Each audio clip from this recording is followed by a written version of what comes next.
Hello, Mr. President. Thank you very much for providing Fox News with this opportunity for an interview. I'm joined here by my colleague, reporter Greg Palcott, and we're very interested in proceeding. As you know, there's been a number of breaking news stories which we need to discuss with you. The UN has just released its chemical weapon report. My colleague, Greg Palcott, will be discussing that with you in a moment. I want to talk to you about other major developments regarding the chemical weapons plan, which has been agreed to by the US and the Russian government. Do you agree with this plan to secure and to eventually destroy the chemical weapons? Last week we joined the international agreement of preventing the WMD, chemical WMD. And part of this agreement, the main part, is not to manufacture these armaments, not to store, and not to use, and of course not to distribute. And part of it is to get rid of those materials, the chemical materials. So of course when we are part now of this agreement, we have to agree on that chapter. You have to agree on getting rid of all these armaments, I mean to destroy. Why do you agree now? No, actually it's not now. If you go back 10 years ago, when we were non-permanent member of the Security Council in 2003, we proposed to the United Nations, to Security Council, Syrian proposal is to get rid of the WMD from the Middle East, to have a chemical free zone or WMD free zone in the Middle East. And actually the United States opposed that proposal. So as conviction, we wanted to see our region free of WMD, all kind of WMD, because it's very volatile region. It's always on the verge of anarchy and wars. So that's why we cannot say that we agreed now. Well, we know that President Obama and Secretary Kerry have said in the past that you were lying. Now that's their words, not mine, when you said that you didn't have any chemical weapons. A few days ago in an interview with Russia, Channel 24, you admitted you had chemical weapons stockpiles. Now I just want to make sure we're clear here before we go forward. Do you or do you not have chemical weapons? First of all, regarding what Obama and Kerry said, I dare them to say that we said no once. We never said it. You never said? No. We never said. We never tell said. Us now. We never said no. We never said yes. Can we you always say yeah, but we always say it's classified issue. We don't have to discuss it. And if we want to talk about it, we say if. And if means you may have it, you may not. So this is blatant lie. Okay, but can you tell us now? Do you have chemical weapons or don't you? Yes, when we joined the treaty last week, it means that we have, and we said that. So it's not a secret anymore. So as far as the American people, you will agree that you do have a stockpile of chemical weapons. Of course, that's why we joined the international agreement, in order to get rid of these. Now my colleagues, my former colleagues on Capitol Hill are kind of skeptical about your agreement with this plan. They say it's just a stalling tactic. Is it? Well, a stalling tactic, what's it, to join the agreement? Yeah, that you're just stalling right now for time, that you really don't have any intention of going along with the plan. Are you stalling? When you join the agreement, you have mechanism, and you have to obey these mechanisms. And according to the history of Syria, we never made agreement with any party in this world, and we didn't fulfill what we have to do, our role in that agreement. Never. So you would say that President Obama then can trust you to follow through? I don't think that President Obama should trust me first. The Syrian people should trust me, not President Obama. That's okay. Second, when you talk about agreements and international relations, you have mechanisms. And those mechanisms should be based on objective criteria. So if you want to trust or not trust, watch this country, see if they obey those mechanisms and those rules or not. This is where you can trust him or not. So it's not personal relation. I understand. So you're under a tight time deadline. Are you going to be able to provide the list that is part of the agreement? Exactly. A list of chemical weapons? You should provide a list of the arsenal that you have to the organization of the chemical weapon. And are you ready to open chemical weapons sites to international inspection? We didn't say that we are joining partially that agreement or that organization. We joined fully. We sent the letter, we sent the documents, and we are committed to the full requirements of this agreement. Well, would you be ready to let our Fox News cameras have access to some of the chemical weapons site so that the American people will be able to see for themselves? Is that possible? In Syria, we have institutions, we have rules, we have conditions. So we have to go back to this institution to ask them for that request. And after they study the request, they can say yes or not. But it's not about the president to take that decision alone. So we have institution. You can do that after this interview. You can ask for permission. Can you destroy these chemical weapons quickly? And if not, why not? I think it's a very complicated operation technically, and it needs a lot of money.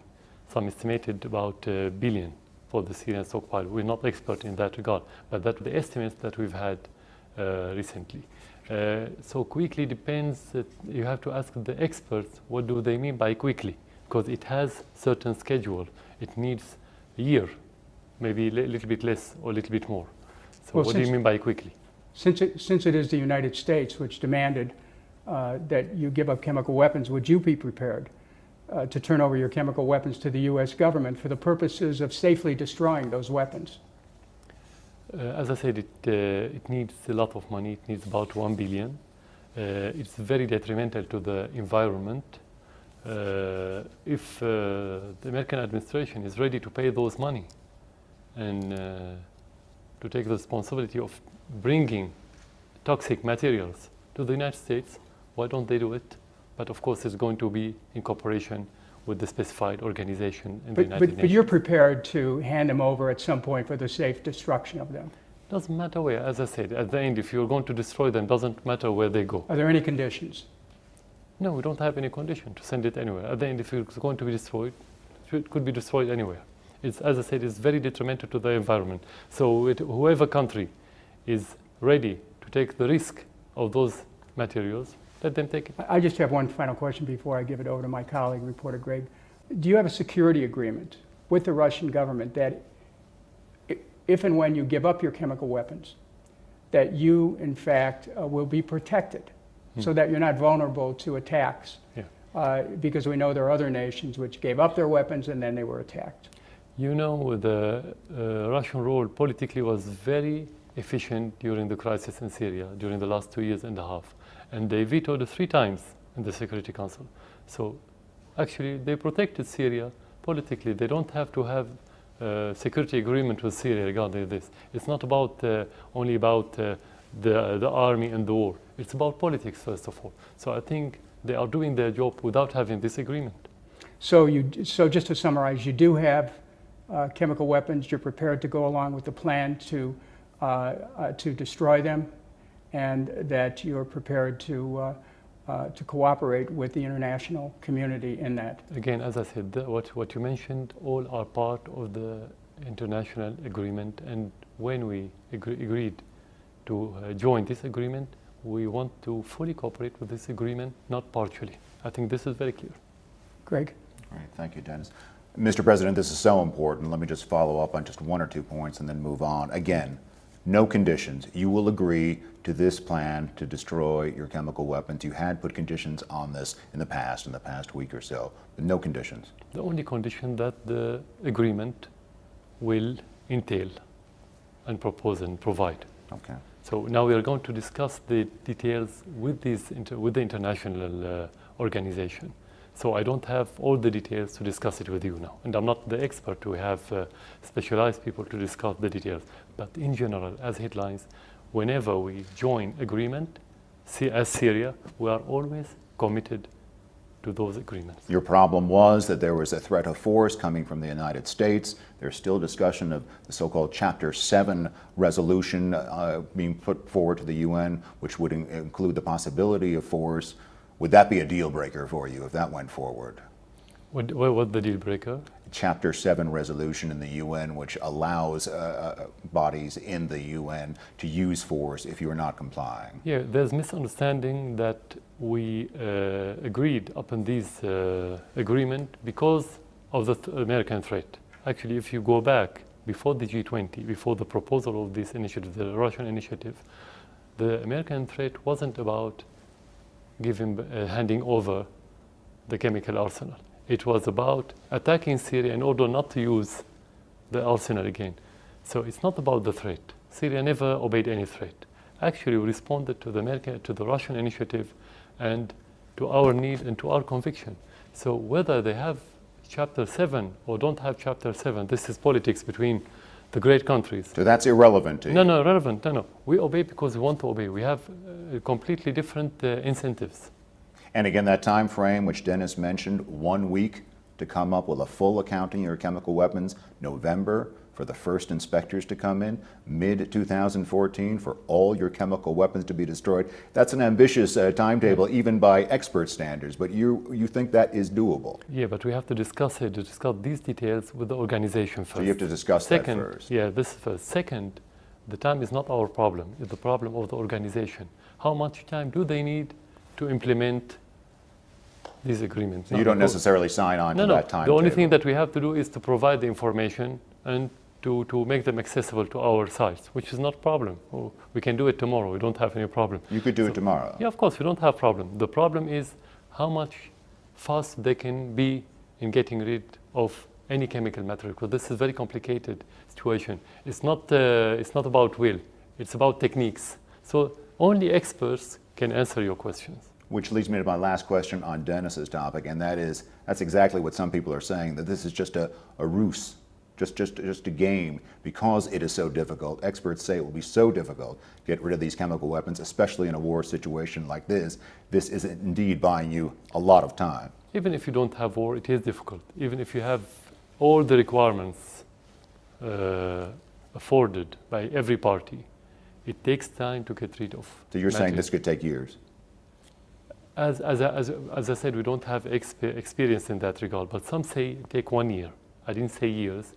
As I heard, it takes about 1 year, maybe a little bit less, a little bit more. Thank you, Mr. But President. at the end, we have to see the expert, and they will tell us. Okay. Let's go on to the latest breaking news. There's a lot of breaking news in this region right now, and that's the just released UN report on the chemical weapon attack last month in the outskirts of Damascus right now. According to this report, and this is the report you said you were waiting for. You said you didn't want to hear the US, you didn't want to hear UK, you didn't want to hear France, you want the UN to speak. And they have spoken, and they have said, and I quote, "There is clear and convincing evidence that the nerve gas sarin has been used." And they base this on environmental, chemical, medical samples. They say that killing happened on a relatively large scale. That killing included children. Do you agree with this assessment? They have the samples, and they are supposed to be objective. We didn't have any formal report. But the question, if I agree about the use of sarin gas. Now, do you agree with the assessment that a chemical weapon attack occurred on the outskirts of Damascus on August 21st? That's the information that we have, but the information is different from evident. It's different? Yeah, it's different. So you disagree with the UN report? No, I don't disagree.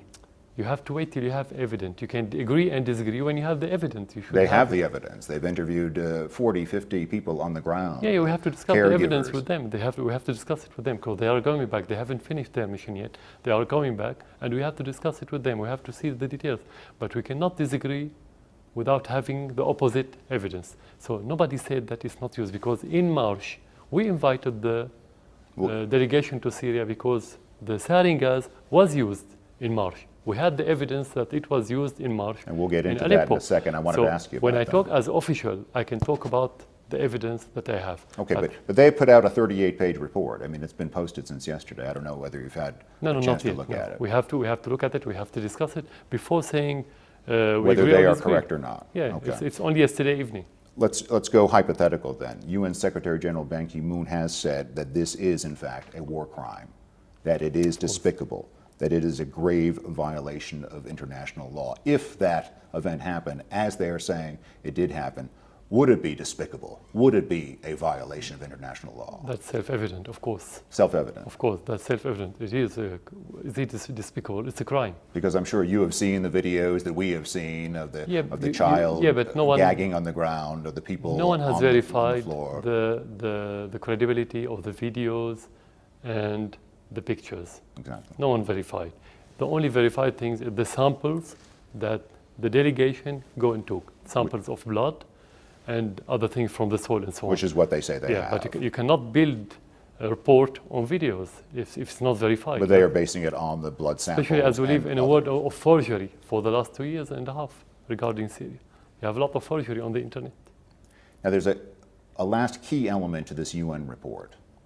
And while the UN inspectors did not lay blame, that is, they did not place culpability for the attack, there are many experts interpreting this report, some that I've spoken to in the last 12 hours, that frankly say this attack looks firmly like an attack coming from your government, from the Syrian government. They point to a few things. They say it was a large amount of gas, sarin gas, maybe as much as a ton.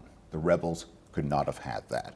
They say the type of rocket, an M14 artillery, a 330 millimeter, never used by the rebels before, that they needed large vehicles to send these rockets up.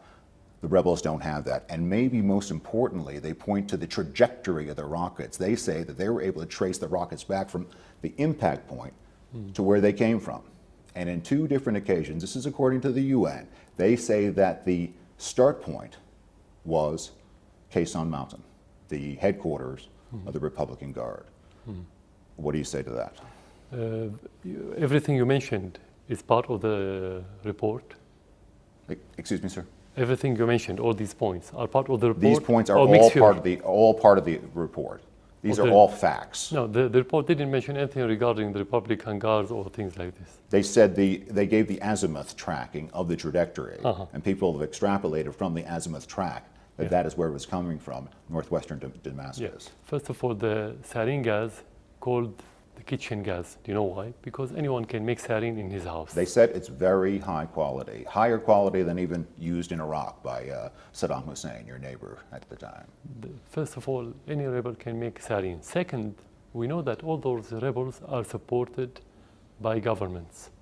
So any government that would have such chemical material can hand it over to those. The experts say that they've tracked nothing like this. It's a ton of sarin gas. It is launchers, it is rockets, it's a whole fleet, which happen to be, from time to time, those kinds of armaments, those kind of munitions happen to be in your bases. No. This is realistically cannot be possible. You cannot use the sarin beside your troops. This is first. Second, you don't use WMD while you're advancing.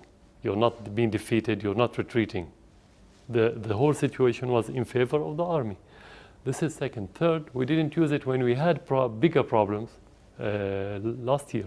Third, when they talk about any troop or any unit in the Syrian army that's used these kind of weapons, this is false for one reason, because chemical weapons can only be used by specialized units. It cannot be used by any other units like infantry or similar traditional unit. So all what you've mentioned is not realistic and not true.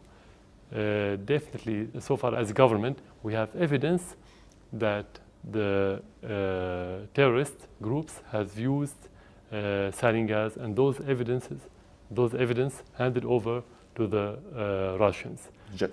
This is first. Second, the Russian satellites, since the beginning of these allegations at the 21st of August, they said that they have information through their satellites that the rocket launched from another area. So why to ignore this point of view? So the whole story doesn't even hold together. It's not realistic. So no, we didn't. In one word, we didn't use any chemical weapons in the Ghouta, because if you want to use it, you would harm your troops. You would have harmed the tens of thousands of civilians living in Syria, in Damascus. Just to conclude this portion, Mr. President, will you allow more investigation? Will you allow UN investigators to come in, maybe to further investigate this attack? As you say, other attacks, there's something like 14 different attacks where accusations are being made on both sides, and even a UN team to decide on the culpability, the blame for this attack. You will allow those UN teams to come in? We invited them to come to Syria first in March, and we've been asking them to come back to Syria to continue their investigations because we have more places to be investigated. The United States is the one who made pressure for them to leave recently before they finish their missions. When we invited the delegation, we wanted this delegation to have full authority to investigate everything, not only the use of the sarin or the gas or the chemical weapons, but to investigate everything about who did it and how. But the United States make pressure in order to keep it only by was it used or not. Why? Because I think the United States administration thought that if they are going to investigate who and how, they're going to reach the conclusions that the rebels or the terrorists have used it, and not vice versa. Thank you, Mr. President. Dennis? Do you believe that Syria's position as a secular state could be at risk in this conflict? Okay. Of course, when we have this kind of extremism and terrorism and violence, that will render the whole society into more closed society, more ideologically fanatic. And that's what they are doing. That's what the extremists are doing. But what does it mean to have a secular state? I mean, there are questions about whether or not, your position is authoritarian, whether you believe in democratic values. What does a secular state mean to Syria? Secular state means to deal with its citizen, regardless of their religion, sects, and ethnicity. Because Syria is a melting pot. We have tens of different cultures in Syria. If we don't have secular states that reflect this secular society, Syria will disintegrate. So that's what it means, secular society. Well, one of the notions about this very serious conflict is that it's a civil war. Would you agree with that characterization that you're involved in a civil war? Civil war should start from the society, should start from within. Civil war needs... So you're blaming outside interests? It needs clear lines, geographical lines and social lines and sectarian lines that we don't have in Syria. We don't have these lines. Civil war doesn't mean to have 80 or 83 nationality coming to fight within your country supported by foreign countries. What we have is not civil war. What we have is a war, but it's a new kind of war. So you're blaming outside interests then for the acceleration of the war. Now, there's just some statistics that have come out from IHS Janes. They're a defense analyst group. They estimate the opposition as 100,000, 30,000 of which are hardline Islamicists sympathetic to the 10,000 Al-Qaeda-inspired jihadists. Now, any of these Syrian, are they all outsiders? Where are they getting their money? First of all, no one has this precise number. This is exaggeration because most of the jihadists, when they come to Syria, they don't come through countries and they don't come through organizations. They just come by plane to neighboring countries and they cross the border like any other one, and they just want to come to Syria for the jihad with the other jihadists. So nobody has these numbers. We know that we have tens of thousands of jihadists, but we are on the ground. We live in this country. What I can tell you that 80, and some say is 90, is difficult to be precise. We don't have clear data and precise data. 80 to 90% of the rebels on the ground, or the terrorists, are Al-Qaeda and their offshoots. These are the rebels? Yeah, but you are not maintaining that all of your opponents are jihadis, are you? No, not all of them. Of course, you have so many other different, but they are small. They are becoming minority. At the very beginning, the jihadists were the minority. At the end of 2012, and during this year, they became the majority with the flow of tens of thousands from different countries. Where are they getting their money from? Can you tell us right now? Mainly from donations. But where? For donations from where? Everywhere. Can you name nations that are donating? In the Islamic world. No, they come from individuals, not from countries, mainly. Those Al-Qaeda. We don't know if some countries support them directly. We don't know. We don't have any information. I have to be very precise. But mainly from donations from people who carry the same ideology in their minds. You mentioned before that some figures that are given are exaggeration. Can you tell us now how many Syrians have actually died in this conflict? We have tens of thousands of Syrians that have died, mainly because of the terrorist attacks, assassinations, and suicide bombers, the majority. And how many are your government soldiers? More than 15,000. And how many are insurgents? How many? No, How many insurgents are jihadis? We don't have numbers because we cannot count them. So,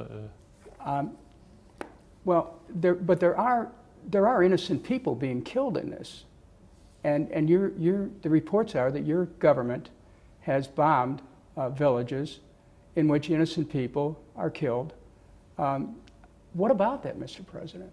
what about? What about the innocent what about people this? who are killed Yeah. by the Syrian forces? The majority of the innocent people have been killed by the terrorists, not by the government. You cannot, not a government, a wise government in the world that would kill its own people. How can you withstand if you kill your own people for 2 years and a half?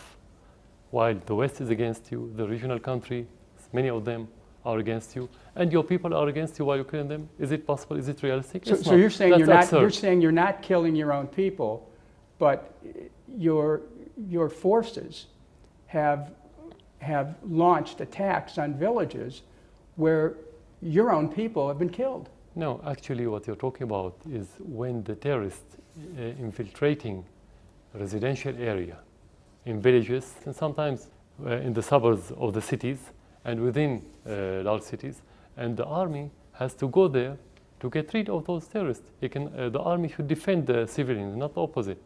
You cannot leave them free, killing the people and assassinating the people and beheading the people and eating their heart. When you go to defend them, you say that you are killing your own people. You don't. But in every war, you have casualties. This is war. You don't have a clean war. You don't have soft war. You don't have good war. That's The international community reports that Syrian rebel forces opposed to you are equally, if not more, worried now about jihadi fighters than they were previously about your government. Now, in this new development, is there an opening for you to achieve a rapprochement with your Syrian opponents? Yeah, here we have to differentiate between what you call opposition and the terrorists. Opposition is a political meaning, it's a political term. When you oppose somebody, like in your country, in any other country in the world, you have your own program, you have your own vision, you have your own grassroots, and you propose whatever you want regarding the political system or anything else, and you can change that system if you oppose the other party. Opposition doesn't mean to carry weapons and kill people, kill innocent, and to destroy schools, to destroy infrastructure, and to behead. What's the relation between opposition and beheading?